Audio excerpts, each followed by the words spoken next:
बात यह है कि हवाई बात करने से कुछ नहीं होता है। मौलाना आज़ाद नेशनल उर्दू यूनिवर्सिटी के बहुत सारे ऐसे तलबात हैं, उनका कहना है कि यूनियन कुछ बात नहीं करती हैं, बातों को आगे नहीं बढ़ाती हैं। तो आपके पास क्या सिर्फ हवाई बात है या रिटर्न कुछ प्रूफ भी है कि आपने उनके इस मामले को, एनएसपी के मुद्दे को आगे बढ़ाने की कोशिश की है, आपने एप्लीकेशन दी एडमिनिस्ट्रेशन में, ऐसा कुछ रिटर्न प्रूफ आपके साथ है जो बच्चों को दिखा सकते हैं आप? आपको नहीं लगता कि उनके साथ बिल्कुल फिजिकल जाके खड़ा होना चाहिए? अस्सलामुअलैकुम, मैं लुकमान आपका इस्तकबाल करता हूं आपके अपने चैनल दबी आवाज़ में। इस वक्त मैं मौलाना आज़ाद नेशनल उर्दू यूनिवर्सिटी हैदराबाद में मौजूद हूं। आज मैं एक ऐसी दबी आवाज़ को बुलंद करना चाहता हूं जिसे एक बार नहीं बार बार दबाने की कोशिश की जा रही है। मौलाना आज़ाद नेशनल उर्दू यूनिवर्सिटी हैदराबाद के स्टूडेंट्स ने, आपको पता होगा कि एनएसपी के स्कॉलरशिप के लिए अप्लाई किया था, लेकिन 6 जनवरी 2023 को unfortunately their applications have been rejected by district nodal officer, जिसकी वजह से यहाँ के स्टूडेंट्स खफा हैं, क्योंकि ये स्कॉलरशिप सिर्फ एक चंद रकम नहीं है बल्कि ये इनकी ज़िंदगी का सवाल है। ये एक मौलाना आज़ाद नेशनल उर्दू यूनिवर्सिटी के स्टूडेंट्स के लिए स्कॉलरशिप बहुत मायने रखता है, क्योंकि ये आगे की पढ़ाई जारी रखने के लिए उनका एक बहुत बड़ा साधन है। तो चलिए, आखिर ये स्टूडेंट्स यहाँ पे क्यों बैठे हैं, किस लिए बैठे हैं, बाकी पूरी जानकारी हम इन्हीं से लेते हैं। आइए, सबसे पहले हम इनसे पूछते हैं, आपका नाम क्या सर? अली अबू बकर मेरा नाम है और मैं बीटेक 3rd ईयर से हूँ और यहाँ पर मैं एनएसपी के लिए प्रोटेस्ट कर रहा हूँ। यहाँ पर जैसे कि हम लोग एजुकेशन लेने आए हैं, हम लोग यूनिवर्सिटी में हैं, हम लोग जानते हैं क्या हमारा राइट है। सरकार इतने तरह की स्कीम चला रही है, एनएसपी जैसे बहुत सारी स्कीम चला रही है और लोगों को पता नहीं रहता है, लेकिन हम लोग पढ़ाई कर रहे हैं, हम लोग जानते हैं कि ये सब स्कीम हमारे लिए है। सरकार इतना अच्छा काम कर रही है, लेकिन यहाँ पर इन लोगों की गलती की वजह से हमने RTI मारा था। RTI में पता चला कि सारण के एक डॉक्यूमेंट के फर्जी था, जिसके वजह से सारे को रिवर्ट कर दिया गया। ये कोई वजह हुआ रिवर्ट करने का? ये कोई तरीका नहीं हुआ। हमारे हक है एनएसपी मिलना और एक की वजह से सबको रिवर्ट नहीं होना चाहिए और सबको मिलना चाहिए। और क्यों फर्जी डॉक्यूमेंट ये वेरीफाई कर दे रहे हैं? इनको अपना काम क्यों सही से नहीं कर रहे हैं? अगर ये अपना काम सही से नहीं करते हैं तो इनको इस्तीफ़ा दे देना चाहिए। हम इनसे इस्तीफ़ा की मांग करते हैं और हम यहाँ पर आपके माध्यम से कहना चाहते हैं कि हमारा जो हक है स्कॉलरशिप वो हमको मिलना चाहिए, जिससे हम लोग आगे अपना पढ़ाई कर सकें। हम लोग एजुकेशन का राइट है, ये सब कॉन्स्टिट्यूशन से हमारा जो फंडामेंटल राइट देता है, तो हम लोग कहाँ से पढ़ाई करेंगे जब हमारे पास पैसा ही नहीं रहेगा? जब शुक्रिया। तो आप इनकी आवाज़ से इनके भावनाओं को समझ सकते हैं कि सिर्फ ये स्कॉलरशिप सिर्फ एक कुछ चंद रकम नहीं है, बल्कि ये चीज़ ऐसी चीज़ है, एक ऐसा साधन है, एक ऐसा ज़रिया है, एक ऐसा सोर्स है जिसके ज़रिए से यहाँ के स्टूडेंट जो है अपने आगे की पढ़ाई को जारी रख सकेंगे। लेकिन अगर इनको स्कॉलरशिप ना दी जाए तो कहीं ना कहीं इनका सपना पूरा होने में अधूरा रह जाएगा। तो कहीं ना कहीं ये लगता है कि ये उनके इमोशन के साथ जुड़े हुए हैं। बहुत सारे ऐसे स्टूडेंट्स हैं जो मिडिल क्लास फैमिली से बिलोंग करते हैं, उनके स्कॉलरशिप बहुत ही मायने रखता है। तो आइए हम और भी स्टूडेंट्स इनसे भी हम बात कर लेते हैं। सर, आप यहाँ पे इतनी भीड़ लगा के क्यों बैठे हैं? पढ़ाई वढ़ाई करनी चाहिए, क्या टाइम पास कर रहे हैं यहाँ पे? देखिए, पढ़ाई करने के लिए जो अहम मुद्दा है, जो जरिया है, पैसा। अगर पैसा है तो हम दुनिया की हर एक चीज़ हासिल कर सकते हैं। और आज जो हक हमारे दरमियान हमारी गवर्नमेंट, हमारी हुकूमत देती है, उस हक को इन लोग गलत तरीके से वेरीफाई करके हमारे दरमियान से छीनना चाह रहे थे। हम उस हक की लड़ाई के लिए यहाँ बैठे हुए, जिसको हम एनएसपी कह रहे हैं। और दूसरा चीज़ जो हमारा मुद्दा है कि पैसा हमारे पास है, अगर पैसा हमारे पास आ गया, अगर खाने के लिए म्यारी ताम नहीं है, खाने का म्यार अगर दुरुस्त नहीं है, तो हमारा पेट ख़राब हो जाएगा, तबीयत ख़राब होगी। आए दिन हॉस्पिटल में हमारे साथी क्या पड़े रहते हैं, बुखार रहता है तो नज़ला है, तो पेट में दर्द है, तो सर में दर्द है, तो कान में दर्द है, तो दांतों में दर्द है, कहाँ कहाँ दर्द है। बिल्कुल, तो बिल्कुल इस दर्द को दूर करने के लिए जो पहली तरजीहात हमारी है, खाने को दुरुस्त करना है। और बिलखुसूस खाने में अंडा को हमें हटाना है। जो अंडा का ग्रेवी देता है उसको हमें बिल्कुल बर्दाश्त नहीं है। तो यहाँ एक नया मुद्दा सामने आया है जो मैथ से रिलेटेड है, आप देख सकते हैं। और क्या कहना चाहते हैं? और खाने में सबसे पहले अंडे के म्यार को दुरुस्त करें और उसके साथ साथ जो नाश्ते में आप देते हैं, दाल रोटी देते हैं। बिल्कुल, दाल रोटी यूपी बिहार में कौन खाता है सुबह नाश्ते में? भाई कोई खाता है दाल रोटी? कोई नहीं खाता है। आप अगर मेज़ का मेनू जो हम पे थोप रहे हैं, कितने तलबा से आपने मशवरा किया है कि आपका मेज़ का मेनू हम पे थोप दिया? जो चाहे आप अपनी मनमानी कर रहे हैं और कह रहे हैं कि हम तलबा के मुआफ़ी काम कर रहे हैं, उनके हक में काम कर रहे हैं। कोई तालिब इल्म नहीं जानता है कि मेज़ का मेनू कब तैयार किया गया। और जब उनसे पूछा जाता है कि मेज़ का मेनू कब तैयार किया जाएगा, तो बोलते हैं कि यूनियन आएगी तब तैयार किया जाएगा। और यूनियन आई, मैं यूनियन के सामने वो बात रखा कि वो तैयार करे, मैं दोबारा बच्चों की मीटिंग बनाए, और यूनियन भी उस पर खामोश रही। आपकी यूनियन कहाँ है? आपकी यूनियन कहाँ है? यूनियन कहाँ है, यूनियन से आप सवाल कीजिए। ये तो हम आपको राह दिखा दिए कि यूनियन से मैंने कहा था, ओटी में भरी महफिल में कहा था कि आप तमाम तलबा को एक जगह जमा कीजिए और मेस की क्वालिटी के लिए, उसके जो मेनू हो उसको तब्दील के लिए, और बच्चों का जो अंदर का इस्तिराबी कैफियत है, जो ज़हनी उलझन है, उसको दूर करने के लिए कोशिश कीजिए। बिल्कुल आपका जो यूनियन है, यूनियन उस पर खामोश है। इसलिए मैं एनएसपी के साथ साथ, हॉस्टल अलॉटमेंट के साथ साथ, और जो बच्चे बाहर क़याम करते हैं उनको दोबारा टेम्पररी मेस स्टार्ट करने के लिए मैं खाने के म्यार का भी अपील करता हूँ। शुक्रिया। तो यहाँ से कई एक मुद्दे नज़र आए एनएसपी को लेकर, मैथ्स को लेकर, और वो स्टूडेंट्स जो बाहर रहते हैं उनके पास जो है बहुत बड़ी परेशानी है। पढ़ाई करने के लिए, क्लास अटेंड करने के लिए आते हैं, फिर उनको लंच के लिए बाहर दूर जाना पड़ता है। तो यह इन लोगों की गुजारिश है उनके लिए मैथ्स चालू किया जाए, और जो मैथ्स मेनू है उन पे भी बच्चों से डिस्कशन की जाए। और सबसे बड़ी चीज़ जो सामने आई, यहाँ पे स्टूडेंट्स तो मौजूद हैं, लेकिन यहाँ पे स्टूडेंट्स के साथ मानो यूनियन साथ नहीं है। मानो यूनियन बिल्कुल तो मानो यूनियन के लिए ये लोग शेम का नारा लगा रहे हैं। और भी क्या पूरा मामला हमें इनसे जानने की कोशिश करेंगे। थोड़ा खड़े हो जाइए सर। मानू यूनियन का यहाँ पर मौजूद ना होना ये जाहिर कर रहा है कि मानू यूनियन एडमिनिस्ट्रेशन के साथ है।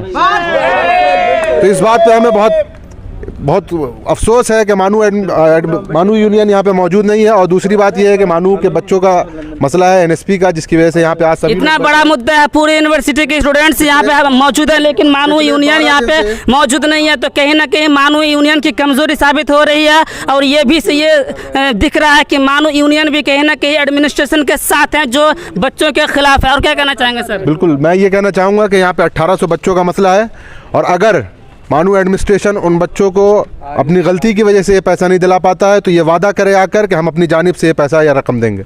हम यहाँ से किसी सूरत में यहाँ से नहीं हटने वाले जब तक कि ये वेरीफाई नहीं हो जाएगा। हमारा सबसे पहला और आखिरी मुद्दा यही है कि एनएसपी का पैसा जो बच्चों का रुका हुआ है वो किसी भी हालत में, किसी भी सूरत में उनको वापस मिलना चाहिए। बिल्कुल। तो यहाँ पे आप देख सकते हैं बहुत सारा और भी स्टूडेंट्स हैं जो अपने अपने परेशानी को लेकर आए हुए हैं। शाबान भाई यहाँ पे हैं। शाबान भाई, आप लोग यहाँ पे क्यों मौजूद हुए हैं? देखिए, किसी को शौक नहीं है कि यहाँ पे हम बैठ के अपना वक्त बर्बाद करें, क्योंकि कल हमारा एग्ज़ाम है। लेकिन एक बात और आपको बता दें कि अभी एग्जामिनेशन का टाइम चल रहा है। बहुत सारे स्टूडेंट्स ऐसे हैं जो अपने एग्ज़ाम की पढ़ाई छोड़ करके यहाँ पे अपनी मजबूरी लेकर हाजिर हुए हैं। तो काफ़ी दर्द है इनकी बातों में। और सुनते हैं आगे। देखिए, जब कोई भी पेट पे लात मारता है तो बहुत बुरा लगता है, क्योंकि अगर इंसान के पेट में दाना नहीं रहेगा तो वो हराम काम करने के लिए भी तैयार हो जाता है। बिल्कुल। जैसा कि आप जानते हैं कि गवर्नमेंट हमको पैसे के रूप में पैसा देती है, स्कॉलरशिप के रूप में। स्कॉलरशिप स्टूडेंट पीरियड में बहुत ही इंपॉर्टेंट चीज़ है। अगर स्कॉलरशिप की इम्पॉर्टेंट हम आपको बताना चाहें तो आपको मालूम होगा कि डॉक्टर बाबा साहब भीमराव अम्बेडकर, जिन्होंने हिंदुस्तान का कॉन्स्टिट्यूशन लिखा है और वो कॉन्स्टिट्यूशन सभा के अध्यक्ष भी रहे, अगर उनकी भी पढ़ाई मुकम्मल हुई है तो वो भी स्कॉलरशिप के दम पे मुकम्मल हुई है। अगर उनको 1913 में बड़ौदा स्कॉलरशिप नहीं दी गई होती तो वो लंदन पढ़ाई नहीं करने जाते। अगर वो लंदन पढ़ने नहीं जाते तो आज कसम खुदा की हिंदुस्तान की आइन नहीं लिख पाते। और ये सिर्फ और सिर्फ इसलिए हो पाया ताकि उसको स्कॉलरशिप दी गई। अगर मानू में भी बच्चे तलबा पढ़ते हैं और ज़हीन है और उनको स्कॉलरशिप क्यों नहीं दिया जा रहा? अगर आप उनको स्कॉलरशिप नहीं दे पाएंगे तो ज़हीन बच्चे भी अपने टैलेंट को शो नहीं कर पाएंगे। तो क्या ये अगर हम बच्चा टैलेंटेड पैदा होता है, तेज़ है पढ़ने में, तो उसका सपोर्ट करने में क्या दिक्कत है? क्यों हमको रोका जा रहा है पढ़ने से? हम कहते हैं कि अगर हमारा हक है स्कॉलरशिप तो हमको देने में क्या प्रॉब्लम है? और हमसे आप खुले मुँह से बात क्यों नहीं करते? जब हम जाते हैं रजिस्ट्रार सर के पास एप्लीकेशन लेके तो रजिस्ट्रार सर क्या बोलते हैं कि हमारा मैटर नहीं है, डीएसडब्ल्यू के डीन को दीजिए। डीएसडब्ल्यू के डीन को जाते हैं तो डीएसडब्ल्यू से जब हम बात करते हैं तो डीएसडब्ल्यू के डीन सैयद अली मशरफ जैसी साहब क्या कहते हैं कि बेटा हमने कोशिश की और हम ये नाकाम हो गए। बताइए, जो कि आला अफसर जो डीन है डीएसडब्ल्यू का और ये बात कह दे कि हम अपने कोशिश में नाकामयाब हो गए तो बच्चा वहीं टूट जाता है। उनके कहने के बाद हम लोगों ने ये सोचा कि लगता है ये डीन साहब हमारा साथ नहीं देंगे, तो हम जितने भी स्टूडेंट हैं मिल के उनकी बातों का मुखालत करें। और इंशाल्लाह जब तक स्कॉलरशिप नहीं मिलेगी या तो हमारी लाश जाएगी या फिर स्कॉलरशिप लेके हम हटेंगे इंशाल्लाह। Thank you sir. तो अगर आप हमारे वीडियो के साथ जुड़े हैं तो आपको पता होगा कि हम लगातार जो इस आवाज़ को उठाने की कोशिश कर रहे हैं। इससे पहले भी 6 जनवरी 2023 को जब यहाँ के स्टूडेंट्स के एप्लीकेशंस को रिजेक्ट कर दिया गया था तो ये लोग 1 दिन नहीं 2 दिन नहीं लगातार 1 हफ्ते तक इंतज़ार करते रहे। इंतज़ार करते करते 1 हफ्ते के बाद जब कोई उम्मीद की नज़र नहीं आई तो इन्होंने इसी एडमिनिस्ट्रेशन के सामने प्रोटेस्ट रखा था। लेकिन उनको मानो एडमिनिस्ट्रेशन की जानिब से और DSW की जानिब से जो है उनको ये आश्वासन दिलाया गया था, उनको ये भरोसा दिलाया गया था, ये यकीन दिलाया गया था कि आपको चिंता करने की कोई आवश्यकता नहीं है, आप जो हैं आपके लिए हम कोशिश कर रहे हैं। तो लेकिन अभी तक कोई उम्मीद की कोई किरण नज़र नहीं आ रही है। इसी वजह से ये स्टूडेंट्स जो हैं यहाँ पे आए हुए हैं। चलिए और भी हम स्टूडेंट से जानने की कोशिश करेंगे। सर आप ज़रा उठिए। सर आप लोग जो है अभी एग्जामिनेशन का टाइम चल रहा है, आपको पढ़ना लिखना चाहिए था, लेकिन आप इस टाइम पे पढ़ाई लिखाई छोड़ करके यहाँ पे क्यों मौजूद हैं? देखिए मैं कुछ बातें रखना चाहता हूँ ज़रा तफसील से। हम सेंट्रल यूनिवर्सिटी में आए हैं और यहाँ पढ़ने वाला हर इंसान जो है मालदार नहीं है। तालीम का सफ़र मुकम्मल करने के लिए स्कॉलरशिप बहुत ज़रूरी चीज़ है और ये दी जाती है हमें ताकि भारत का भविष्य जो है वो उज्ज्वल हो सके। बिल्कुल। और अगर ये स्कॉलरशिप नहीं दी गई तो जो टैलेंट होता है वो ख़त्म हो जाता है। स्कॉलरशिप हर साल मिलती थी, इस साल मसला ये हुआ कि कुछ टेक्निकल एरर कह लीजिए या कुछ कोताहियाँ कह लीजिए हमारी अपनी यूनिवर्सिटी की, जिसकी बुनियाद पर हम आज यहाँ बैठे हैं। ये वक्त हमारा किताबों और कलम के साथ था कि हम अपने इम्तिहान की तैयारी करते, लेकिन लड़ाई बढ़ी है, इस वजह से यहाँ पर हम लोग खड़े हैं। और हम ये दिखाने के लिए भी खड़े हैं कि मानो एडमिन ने जिस तरह से कोताही की, सुस्ती की, तो वो अपनी इस रविश से बाज आ जाएं। सारा इल्ज़ाम जो है वो दूसरों पर डाल करके अपने हाथ इन्होंने खड़े कर दिए हैं। ये अपनी कोताही नहीं बता रहे हैं और हम यहाँ पर इस वजह से आए। सिर्फ ऐसा नहीं कि हम यहाँ हंगामा करेंगे, नारे लगाएंगे, 3-4 दिन के बाद जो है वो चले जाएंगे। ये मुस्तकिल लड़ाई है। अगर आज इस पर आवाज़ नहीं उठाएगी तो अगले साल भी ये मुद्दा होगा, यहाँ नहीं होगा तो कहीं और होगा। और हम एक माइनॉरिटीज़ हैं तो हमें अपने छोटे छोटे और जितने भी हुकूक़ हैं उनको सेव करना होगा, बचाना होगा, उनके लिए आवाज़ बुलंद करनी होगी। आज जो दूसरे लोग अपने कमरों में हैं या ये देख करके सोच रहे हैं इतनी कम भीड़ क्या कर लेगी, एटलीस्ट हम गलत को गलत तो कह रहे हैं। और ये चीज़ हमें इस्लाम से मिली है कि हम बुराई को बुराई कहेंगे, चाहे हमारे अपने ही क्यों ना करें, हमारी अपनी यूनिवर्सिटी क्यों ना करे। तो हमने गलत को गलत कहने का ज़िम्मा उठाया है और हम उठाते रहेंगे और कामयाबी या नाकामी से सरोकार हो करके हम अपनी कोशिश जारी रखेंगे। बिल्कुल। तो ये सुन रहे थे इनकी आवाज़, इनका कहीं ना कहीं इनको पता लग रहा कि ये चीज़ गलत है। अगर आज इस पे काम ना किया जाए, अगर आज इस पे कदम ना उठाया जाए तो हो सकता है कि अगले साल भी इसी चीज़ को लेके फिर से रिजेक्ट किया जाएगा और स्टूडेंट्स की भविष्य को बर्बाद किया जाएगा, उनके सपने को अधूरा रखा जाएगा।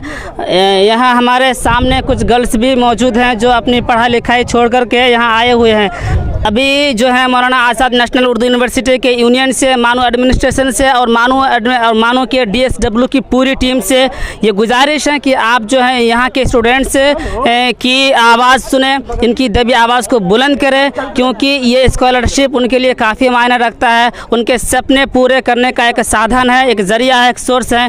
तो प्लीज़ बराए मेहरबानी इनकी आवाज़ को दबाने की कोशिश ना करें।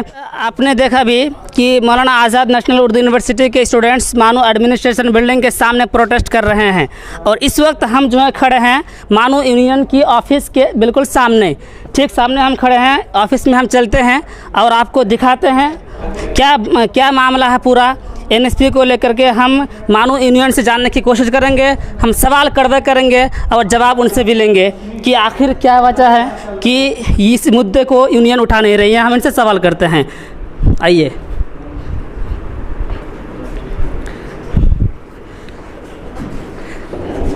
फैज़ान भाई कैसे हैं?